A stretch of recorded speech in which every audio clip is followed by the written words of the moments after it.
और उनकी पूरी टीम, श्री लक्ष्मण जी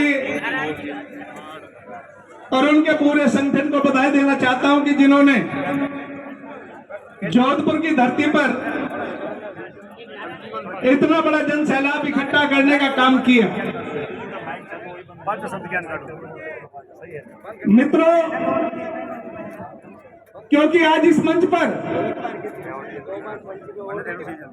नारायण जी प्रजापति द्वारा आज इस महाकुंभ में पहली मांग जो यहाँ राजस्थान सरकार में माटी कला बोर्ड था उसको सरकार का नाम बढ़ा करके माटी कला का नाम विलुप्त करने का जो काम सरकार द्वारा किया गया, आज उसको श्रीयादे माता बोर्ड के नाम से बनाने की जो मांग रखी गई है, मैं आज आपके बीच में, क्योंकि मैं भारतीय जनता पार्टी का एक छोटा सा कार्यकर्ता होने के नाते, प्रजापति कुम्हार समाज का एक छोटा सा बेटा होने के नाते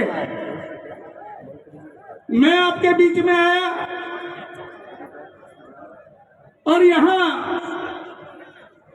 जो भी मांग थी वो महत्वपूर्ण मांगे हैं।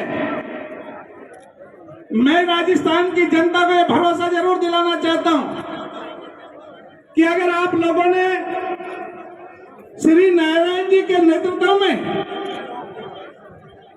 जिस तरीके का जोधपुर में यह कार्यक्रम हुआ है, जिस तरीके का जयपुर में आप लोगों ने कार्यक्रम करने का काम किया, आज कहीं ना कहीं पार्टियां और पार्टियों के संगठन में कहीं ना कहीं हलचल मची है। और आज उसी की देन है कि आज भारतीय जनता पार्टी का जब प्रदेश का संगठन बनता है तो ओबीसी के मोर्चे का प्रदेश का अध्यक्ष कुम्हार के बेटे को बनाया जाता है। जब भारतीय जनता पार्टी का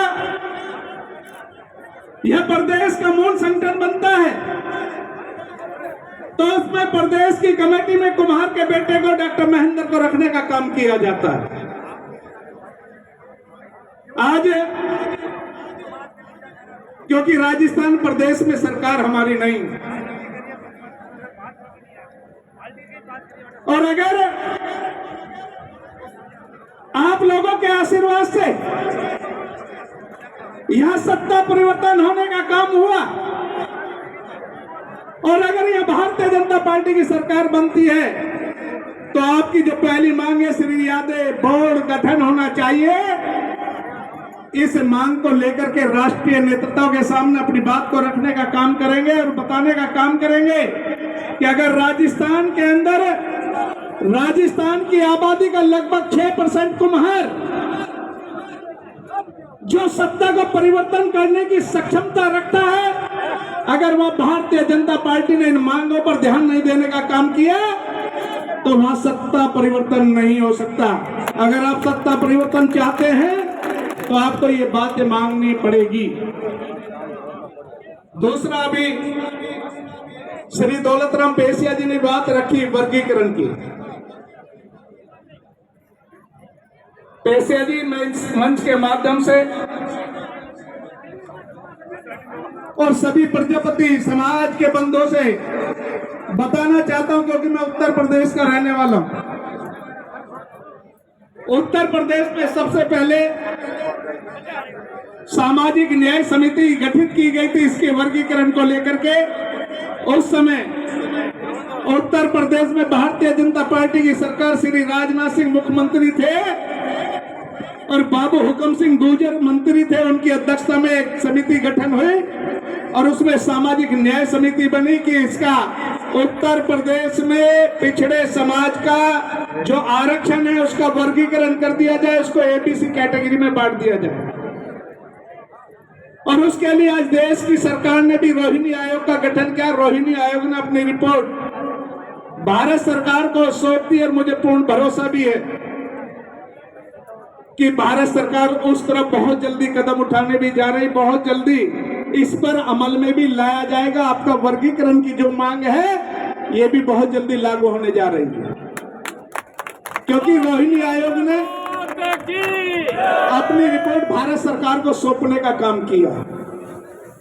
और मैं पिछड़ी जात का, क्योंकि मैं कुम्हार का बेटा हूं, पिछड़ी जात में आता हूं। और दोस्तों, हिंदुस्तान की आजादी को आज 76 वर्ष हुए हैं। 76 वर्ष की आजादी में आप लोगों ने 1952 से लेकर के आज तक वोट के आधार पर सरकारें बनाने का काम किया। और इस हिंदुस्तान की आबादी का लगभग 65%, जिसको हम पिछड़ा बोलते हैं, जिसमें कुम्हार, सैनी, माली, धीवर, नाई, गडरिया, बड़ी, लोहार, काची, कुशवा, साग, मोरी, यादव, लोधी, कुर्मी, गुजर, छिप्पा, ये तमाम जाति के लोग आते हैं। दोस्तों, हिंदुस्तान के अंदर राष्ट्रीय पिछड़ा वर्ग आयोग, जिसमें मैं वाइस चेयरमैन था, ये दोस्तों बना तो दिया गया था उस समय की कांग्रेस की सरकार ने, लेकिन इसको संवैधानिक दर्जा देने का काम नहीं किया था। अगस्त 2018 में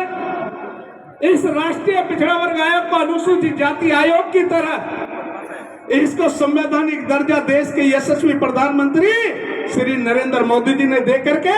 इस पिछड़ी जात के ऊपर होने वाले अत्याचार के लिए इस आयोग को मजबूती देने का काम किया, इस आयोग को मजबूत बनाने का काम किया।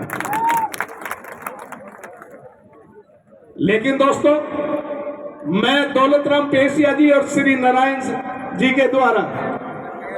जो नारायण जी आपने मांग पत्र रखा, आज ये जनसैलाब इकट्ठा किया है, लक्ष्मण जी जो आप लोगों ने यह जनसैलाब इकट्ठा किया, आज राजस्थान की धरती पर सारी पार्टियों में तो हलचल है, जरूर हलचल तो है।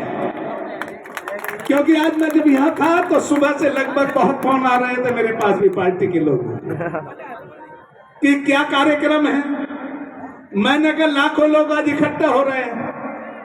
बोले क्या है कि मैंने कहा राजस्थान में आबादी के हिसाब से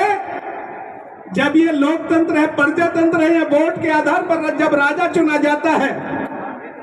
क्योंकि परम पूज्य बाबा साहब डॉक्टर अंबेडकर ने राजतंत्र खत्म करके प्रजातंत्र जब कायम कर दिया, तो अब तो जिसका वोट के आधार पर जहां राजा चुना जाता हो, जिसकी वोट ज्यादा हो उसी का राजा होना चाहिए। और जब लगभग 45 सीटों पर कुम्हारों का वोट ज्यादा है, तो मैं कह रहा हूं 45 नहीं तो कम से कम 20 एमएलए तो कुम्हार लड़ाए जाने चाहिए। आज दौलतराम पेशिया जी की जो चिंता है,